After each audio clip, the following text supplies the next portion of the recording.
नमस्कार बच्चों, आज की क्लास में हमारा टॉपिक है प्रायिकता। तो प्रायिकता क्या है? प्रायिकता संभावना है।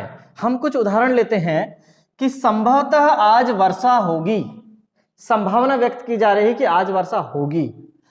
मुझे संदेह है कि वह इस परीक्षा में उत्तीर्ण होगा। संदेह हो रहा है कि उत्तीर्ण होगा या नहीं होगा, वर्षा होगी या नहीं होगी। वार्षिक परीक्षा में कविता के प्रथम आने की संभावना सबसे अधिक है। सबसे अधिक है, कम है, सबसे कम है, यह सब दर्शाने के लिए हम प्रायिकता संभावना को व्यक्त करते हैं। डीजल की कीमत बढ़ने का संयोग काफी अधिक है। यदि उतार चढ़ाव हो रहे हैं तो डीजल की कीमत बढ़ने का संयोग सबसे अधिक है। आज के मैच में भारत के टॉस जीतने का संयोग 50-50% है। 50-50% क्यों होगा? क्योंकि टॉस में दो ही पहलू होते हैं, चित और पट।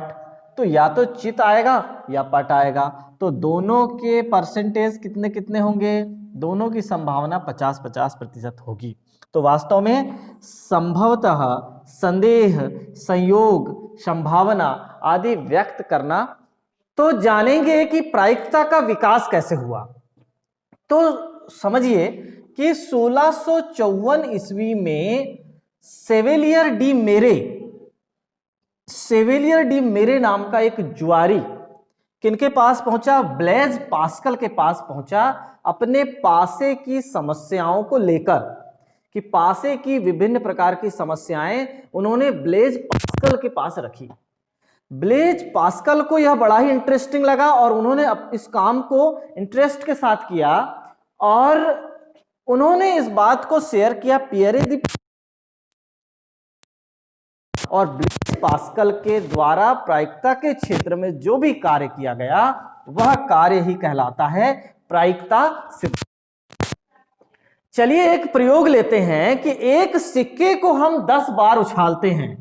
यदि हम सिक्के को वास्तव में 10 बार उछालेंगे, प्रयोग आपको करना है, तो आपको यह देखना है कि कितने बार हेड आता है और कितने बार टेल आता है। इसके बाद हम सिक्के उछालने की संख्या को बढ़ा देंगे, फिर हम सिक्के को 20 बार उछालेंगे और उसमें पाएंगे कि कितने बार हेड और कितने बार टेल प्राप्त होता है। तो 10 बार उछालने पर हेड और टेल की मात्रा कितनी है? 20 बार उछालने पर हेड और टेल की मात्रा कितनी है? यह हम पता करेंगे। तो 10 बार उछालने पर, 20 बार उछालने पर कितने हेड कितने टेल आए, हम टेबल में लिखते जाएंगे।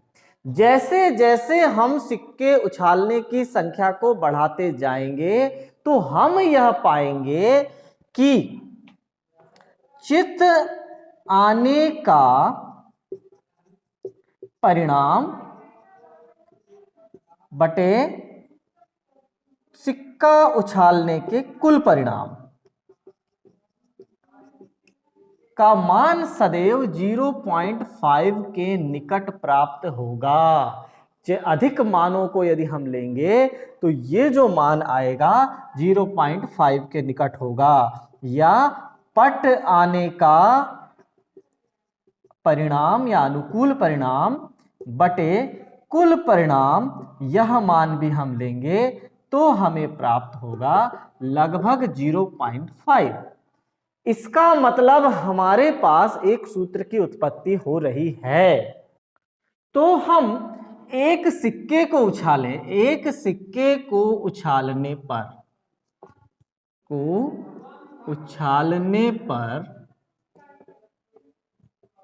चित आने की प्रायिकता कैसे ज्ञात करेंगे? तो चूंकि हमने प्रयोग किया है कि यह मान 0.5 के निकट आता है यदि हम अधिक बार प्रयोग को दोहराते हैं, तो सूत्र बनकर हमारे सामने आता है प्रायिकता बराबर अनुकूल परिणामों की संख्या। जिस परिणाम की हम बात कर रहे हैं, चित आने का अनुकूल परिणाम की हम बात कर रहे हैं, अनुकूल परिणामों की संख्या बटे कुल परिणामों की संख्या, कुल परिणामों की संख्या। इस तरह से यदि हम सिक्के को एक बार उछालते हैं तो प्रतिदर्श समष्टि हमें क्या प्राप्त होगी? हेड और टेल। या तो हेड प्राप्त होगा या टेल प्राप्त होगा। तो कुल परिणाम हमारे क्या हुए? HT। कुल परिणामों की संख्या नंबर ऑफ एस कितनी प्राप्त हुई? 2 प्राप्त हुई। उसी प्रकार चित्त आने के अनुकूल परिणाम कितने प्राप्त होंगे? चित्त आने के अनुकूल परिणाम, हमारे अनुकूल परिणाम कब होगा? जब इन दोनों में से केवल चित्त आएगा तो E बराबर हो जाएगा, ये देखिए सर्पिलाकार कोष्ठक में हम H कर देंगे। तो कुल परिणामों की संख्या नंबर ऑफ इवेंट क्या हो जाएगी? 1 हो जाएगी। यानी चित्त और पट में हमारा काम का परिणाम कौन सा है? चित्त है। तो प्रायिकता वास्तव में क्या हो जाएगी? अनुकूल परिणामों की संख्या NE बटे कुल परिणामों की संख्या NS।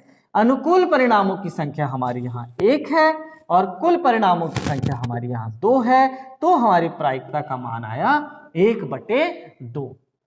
इस तरह से प्रायिकता के सूत्र की उत्पत्ति हुई कि किसी घटना के घटित होने की प्रायिकता हम बिना प्रयोग को किए भी ज्ञात कर सकते हैं। कैसे ज्ञात करेंगे?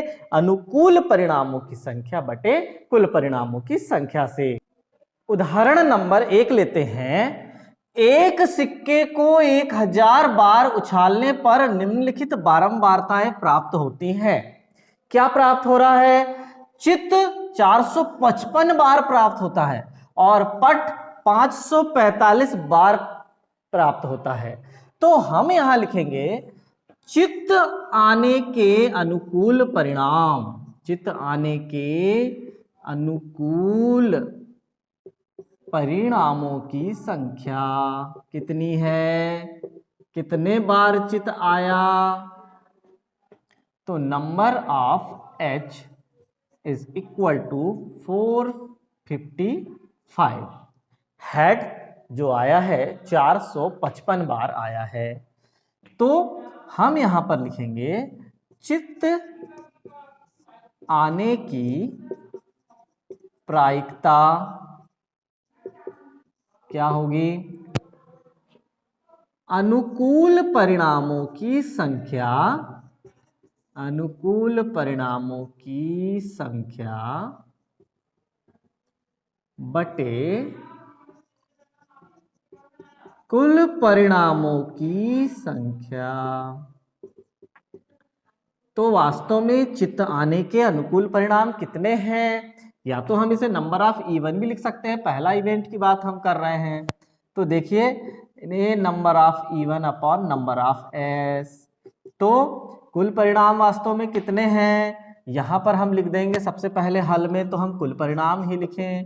कुल सिक्के को 1000 बार उछालने पर कुल परिणाम कितने आएंगे कोई भी बता देगा। कुल परिणाम number of S is equal to 1000। तो हमने यहां लिख दिया कि भाई 455 बार चित्त आया और कुल हमने उछाला था 1000 बार।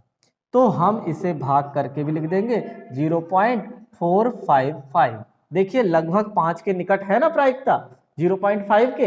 हाँ बिल्कुल है। इसी प्रकार पट आने की प्रायिकता क्या हो जाएगी? पट